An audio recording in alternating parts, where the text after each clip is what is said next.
Selamat pagi, ini video 499.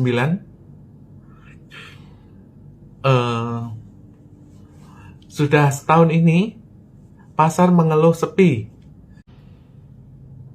Kenapa bisa ekonomi merosot drastis seperti ini? Dan belum pernah, bahkan pada saat COVID pun nggak sesepi ini. Ada faktor eksternal dan faktor internal. Kita mulai dari eksternal dulu.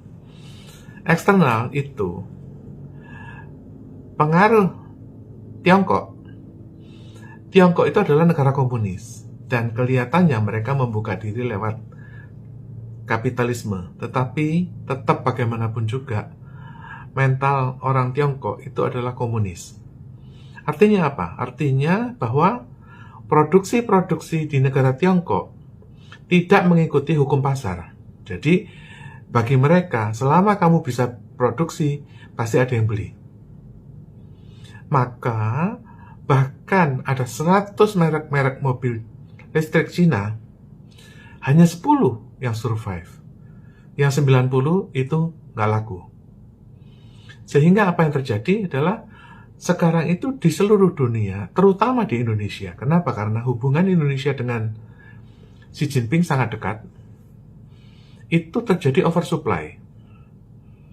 Kalau dulu, ya kita ngomong 25 tahun yang lalu, kalau kamu punya pabrik karena barang-barang itu jarang, barang-barang itu sedikit dan tidak punya pabrik, banyakkan orang-orang tidak punya pabrik, tidak punya modal, sehingga para pemilik pabrik, pemilik modal itu ya mensuplai produk yang dimana kekurangan supply, sehingga mereka kaya raya karena memiliki kapital dan memiliki pabrik. Sekarang gara-gara Cina, Tiongkok itu overproduksi, sehingga terjadi oversupply. Oleh karena itu, yang terdampak pertama adalah orang-orang pemilik pabrik karena barangnya nggak laku. Kenapa? Karena prinsip ekonomi komunis itu berbeda. Mereka tidak menyembah Tuhan tapi menyembah negara. Oleh karena itu, ketika pabrik itu berproduksi, mereka nggak peduli siapa yang beli. Karena apa? Mereka mengejar subsidi.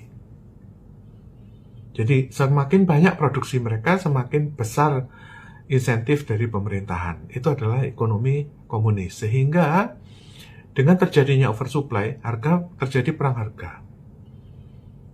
Nah, kelihatannya orang-orang tuh senang ya belanja di TikTok. Tapi setelah setahun, 2 tahun, 3 tahun, orang belanja di TikTok, orang nggak akan belanja lagi. Kenapa? Contohnya gini deh ya, ini udeng misalnya ya, udeng. Orang rata-rata yang produksi sehat, harganya 70.000. Begitu ketemu barang Cina, harganya 20.000. Nah bagaimana? Mobil pun, ya orang yang beli mobil Toyota harganya berapa? 300 juta. Begitu kena mobil listrik, harganya 150 juta. Oleh karena itu, dengan terjadinya perang harga ini terjadi oversupply, sehingga terjadilah yang disebut kematian kapitalis.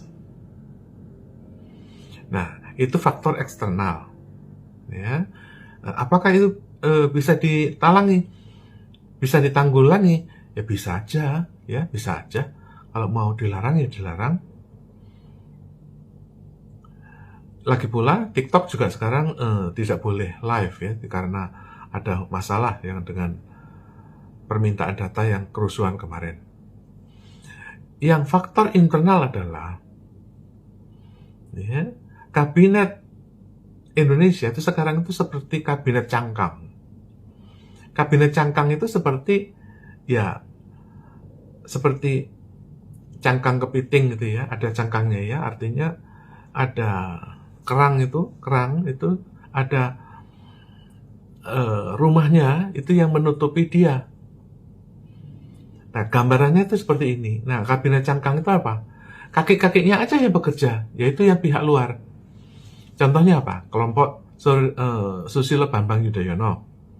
Ya, itu masuk lewat orang-orang mereka seperti Wahyu Trenggono, Erick Thohir, juga Risa Khalid, Bahlil, itu adalah kelompok Jokowi. Tadi kelompok Susilo Bambang Yudhoyono saya bilang itu kelompok biru. Kelompok kuning adalah kelompok Jokowi. Jokowi ini masuk lewat Bahlil, Teddy, dan konglomerat pengembang yang masuk lewat Marwar Sirait. Nah, kelompok pengembang ini diantaranya adalah Pantai Indah Kapuk, Sinar Maslen, ya, Aguan, juga Lipo. Nah, mereka ini masuk lewat kelompok Bahlil dan Marwar Sirait. Ada lagi kelompok Luhut Panjaitan. Ya, mereka itu orang-orangnya seperti Panji Syahrir, itu ponakannya, juga Rosan Roslani, juga Purbaya, itu adalah orang-orang Luhut Panjaitan. Dengan demikian, Prabowo nggak ketemu siapa-siapa, dihalangi oleh mereka. Karena mereka ini adalah penguasa, penutupnya kabinet sebagai cangkang, ya, yang hubungan keluar itu ya orang-orang seperti Luhut Panjaitan, ya, Mokhtar Yadi, Aguan, Salim, Sinar Maslen, juga kelompok Susilo Bambang Yudhoyono, ya, Yusuf Kala, Hatta Rajasa, mereka yang berhubungan dengan pihak luar. Kalau kabinet di dalam itu sendiri sudah ditutup, apalagi Prabowo nggak boleh ketemu orang, juga nggak boleh menggunakan TikTok atau medsos. Nggak ada, Prabowo nggak nonton Instagram, apalagi YouTube, nggak ada. Prabowo ya cuman dikasih lagu-lagu atau pesta-pesta, dansa-dansa, dan ajudan-ajudannya yang ganteng-ganteng itu. Oleh karena itu, permasalahan di luar tidak nyambung dengan apa yang terjadi dengan kabinet cangkang ini. Kalau ibarat kerang itu ya, walaupun kamu diinjak gajah juga, kerang itu keras, cangkangnya keras. Dan cangkang itu menutupi kabinet, sehingga kabinet ini jadi disebut kabinet katak dalam tempurung. Ya kira-kira demikian. Sehingga apa? Jangankan Anda ya, Panglima TNI juga nggak bisa ketemu Prabowo.